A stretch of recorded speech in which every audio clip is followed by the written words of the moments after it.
स्वाभिमान शोध अस्तित्वाचा या मालिकेच्या आजच्या भागात आज आपण बघणार आहोत. पल्लवी आणि विभावरी बोलत असतात. पल्लवी म्हणते की विभा काकू, एक विचारू का तुम्हाला? नाही म्हणजे विनायक भाऊजी असे अचानक का निघून गेले बरं? म्हणजे असं काय घडलं होतं?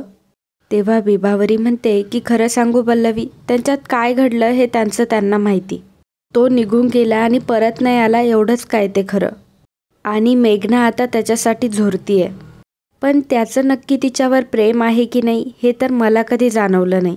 तेवढ्यातच मेघना तिथे येते. विषय बदलत विभावरी म्हणते, बरं पल्लवी, दुपारच्या जेवणाला काय करायचं हेही ठरवावं लागेल. पल्लवी म्हणते की आपण एकदा विचारूयात ना की कोणाला काय काय खायचं आहे ते. विभावरी म्हणते की पल्लवी, तू तुझा अभ्यास कर बरं, मेघना आणि मी आता इथली कामं करतो. आणि मग पल्लवी तिथून निघून जाते. पल्लवी रूममध्ये येते. शांतनू देखील वाचत बसलेला असतो. पल्लवी आल्या आल्या पुस्तक उघडून विचार करत बसलेली असते. शांतनू तिला विचार करताना बघतो आणि म्हणतो, पल्लवी अगं, लक्ष कुठे आहे तुझं? कसला एवढा विचार चाललाय डोक्यात? पल्लवी म्हणते की शांतनू, अहो मी मेघनाताईंचा विचार करत होते. मला काळजी वाटत होती त्यांची. शांतनू विचारतो की का, काय झालंय आता? पल्लवी म्हणते की त्या विनायक भाऊजींची खूप आतुरतेनं वाट बघताय. त्यांचं प्रेम आधीपासून होतं आणि आता तर खूप वाढतंय. त्या खूपच प्रेमात बुडालेल्या आहेत. शांतनू म्हणतो की मेघना वहिनींच्या मनाची अवस्था काय होत असेल हे मी समजू शकतो. तिच्याबद्दल खूप वाईटही वाटतं मला. 1-2 वेळा तर मीही तिला विचारलं होतं की विनायक दादा कधी येणार आहेत, पण तिने ते बोलणंही टाळलं. कदाचित त्या विषयाचा तिला त्रासही होत असेल. पल्लवी म्हणते की मी तर कधी भेटलेच नाही ना त्यांना. ते कसे आहेत तो स्वभावाने? शांतनू पटकन म्हणतो की विनायक दादा अगदी हट्टी, रागीट, चिडका आणि शॉर्ट टेम्पर्ड. ॲक्च्युली मोठ्या आईच्या लाडानेच तो बिघडलाय. शाळेत सुद्धा त्याच्याबद्दल खूप कंप्लेंट असायच्या. आणि कॉलेजला गेल्यावर तर काय, वाईट मित्रांची संगत लागली. मग रोजच भांडणं आणि मारामाऱ्या. पल्लवी म्हणते की पण असं कसं? सूर्यवंशी घराण्याची एवढी मोठी शिक्षण संस्था आहे, एवढं मोठं नाव आहे. तेव्हा शांतनू म्हणतो की एक्झॅक्टली. पण शिक्षणात त्याला कुठे इंटरेस्ट होता? मोठ्या काकांनी मागे लागून त्याचं ग्रॅज्युएशन कंप्लीट करून घेतलं. त्यांना असं वाटत होतं की त्याचं ग्रॅज्युएशन कंप्लीट झाल्यावर संस्थेच्या कामात तो त्याला मदत करेल. पण त्याने तर तसं काही केलंच नाही. पल्लवी विचारते, मग ते असे अचानक परदेशात कसे काय गेले? तेव्हा शांतनू म्हणतो की तो त्याच्या मर्जीचा राजा. मनात येईल तसा वागायचा, स्वतःच्याच मनाप्रमाणे सगळं करायचा. घरात सुद्धा भांडण झालं की एकटाच कुठेतरी निघून जायचा आणि शांत झाला की पुन्हा यायचा. आता त्यावेळी इतका लांब निघून गेला की परत यायचं नावच नाही काढलं. पल्लवी म्हणते, मग मेघनाताई आणि त्यांचं नातं ते फारसं चांगलं नव्हतं हे खरं आहे का? शांतनू म्हणतो की अगदी मोजकंच बोलायचा तिच्याशी तो. हे कर, ते कर, हे आणून दे, ते आणून दे, अगदी फक्त कामापुरतं. त्या पलीकडे त्या दोघांना कधी हसताना, एकत्र कुठे बाहेर जाताना बघितलंच नाही मी. तिच्यावर पण खूप चिडायचा तो, पण ती मात्र सगळं ऐकून घ्यायची. सतत त्याच्या मागे मागे असायची. पल्लवी म्हणते की अहो, पण मग घरातलं कोणी त्यांना समजावलं नाही का? शांतनू म्हणतो की तो हे सर्व का करायचा ते माहीत नाही. आणि हे सर्व मी तुला आत्ताच सांगतोय, त्यावेळी तरी कुठं लक्षात आलं होतं माझ्या? नवरा बायकोचं नातं कसं असतं, ते कसं असायला हवं हे तेव्हा कधी माझ्या लक्षात आलं? हां, आता थोडं थोडं कळायला लागलंय, कारण पल्लवी तू माझ्या आयुष्यात आली आहेस. पल्लवी मनात विचार करते की म्हणजे विभा काकू म्हणत होत्या तसं भाऊजींचं मेघनाताईंवर कधीच प्रेम नव्हतं. भाऊजी हे असे विक्षिप्त आणि मेघनाताई तर त्यांच्या अखंड प्रेमात आहेत. विचारा कसं होणार आहे त्यांचं? मग शांतनू म्हणतो की मिसेस पल्लवी सूर्यवंशी, काय आहे, लक्ष कुठे आहे तुमचं? मी काय सांगतोय तुम्हाला? तुम्ही माझ्या आयुष्यात आलात आणि माझं आयुष्यच बदललं. बरं, आता तुमच्या मनातील सगळ्या शंका दूर झाल्यात ना? मग बिचारा गरीब नवऱ्याकडे जरा लक्ष द्या. शांतनू पल्लवीच्या जवळ यायला लागतो तेव्हा पल्लवी मध्ये पुस्तक आणते आणि शांतनूकडे बघून हसू लागते. पल्लवी म्हणते की देणार ना, लक्ष देणार, पण आधी माझा अभ्यास होऊ देत आणि तुम्ही पण तुमचं काम पूर्ण करा. आणि मग हसतच दोघंही आपापली कामं करू लागतात. इकडे ज्योती आणि गीता शॉपिंग करायची असा हट्ट करत असतात. प्रदीप म्हणत असतो की गेल्या आठवड्यातच शॉपिंग केलंय, आता नवीन काही मिळणार नाही. तेव्हा गीता म्हणत असते की बाबा मागच्या आठवड्यात केली ना. बाप लेकींची अशीच मस्ती सुरू असते. इकडे मोठे काका आणि मोठी आई बोलत बसलेले असतात. मोठी आई म्हणत असते की काय हो, बातमी मिळणार आहे ना. मोठे काका म्हणतात की बोलणं तर झालंय, बघूया काय होतं ते. तेवढ्यातच शांतनू तिथे येतो आणि म्हणतो की मोठे काका मोठी आई तुम्ही अजून झोपले नाहीत का. मोठी आई म्हणते की नाही रे, जरा गप्पा मारत बसलो होतो, आता जायचंच आहे झोपायला. तेवढ्यातच विनायक आई बाबा अशी हाक मारतो. सगळ्यांच्या नजरा विनायककडे पडतात. घरातील सर्वांनाच आश्चर्याचा मोठा धक्का बसतो. पल्लवी मात्र वेगळ्याच धक्क्याने गोंधळलेली असते, कारण तिला मागचा प्रसंग आठवतो. हीच ती व्यक्ती आहे ज्याने मला वाचवलेलं आहे. मोठी आई मोठ्याने म्हणते की विनायक तू. मेघनाच्या हातातलं भांडं खाली पडतं. मग मोठी आई धावत पळत विनायककडे येते. ती मोठ्या काकांना म्हणते की अहो, हा तर आपला विनायक आहे ना. सर्वजण पुढे पुढे येऊ लागतात. सर्वांना आश्चर्याचा मोठा धक्का बसलेला असतो.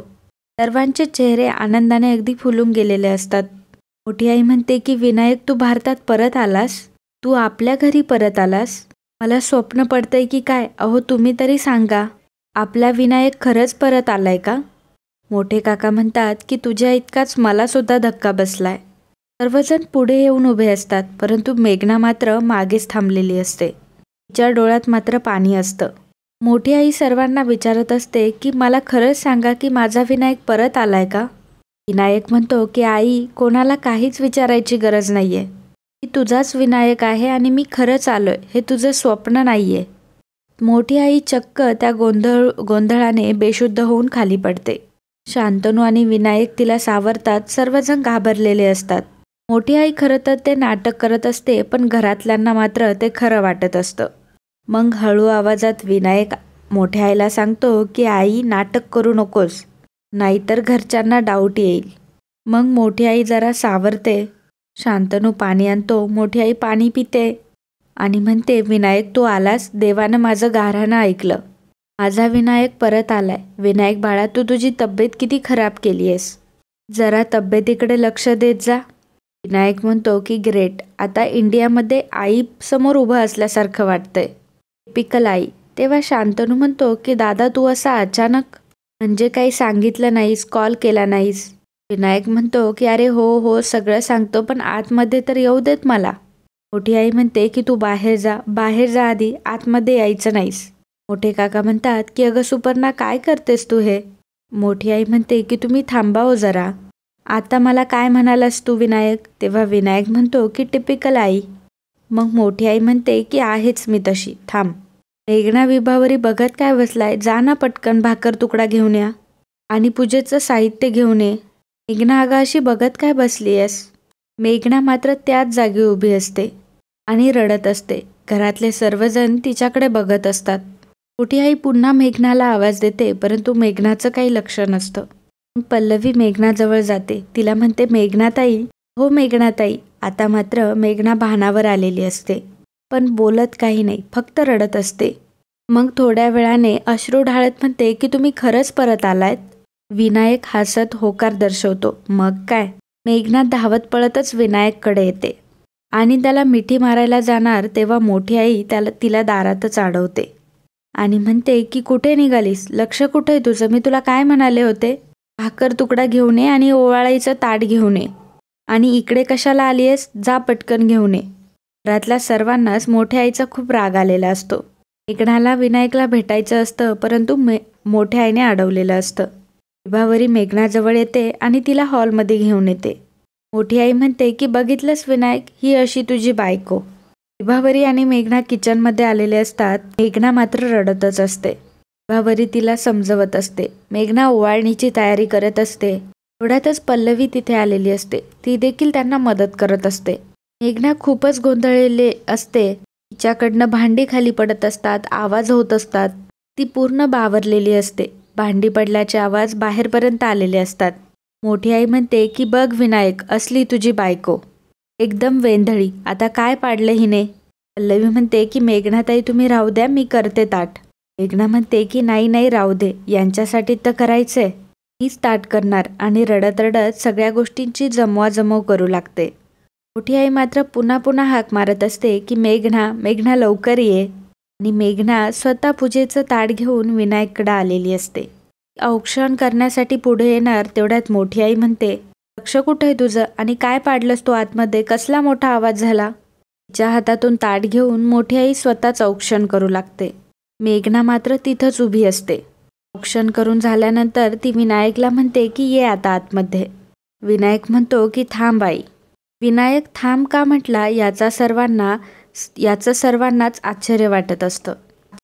मित्रांनो, शनिवारच्या भागामध्ये कमेंट करणारे आपले दर्शक होते अरुणा अग्रवाल, आरती भोगसे, शुभांगी जबा, रमाकांत जाधव, रेश्मा जाधव, जान्हवी कानन, द्राक्षा खडकर, निकिता दोशी, मुकुंद कुलकर्णी, अश्विनी बावडेकर, नलिनी मोरे, रांता मोहोड, रवी कवडे, खुशी राजाई, पूजा शिंदे, श्रावणी मच्छिवले, मंथन जांभळे, रवींद्र कोमनक, श्री देशमाने, आशा नागरे, नीलम गीते, तुळसा झेंडे, रेश्मा भगत या सर्वांनी व्हिडिओला कमेंट करून खूप छान प्रतिसाद दिल्याबद्दल खूप खूप धन्यवाद. खूप खूप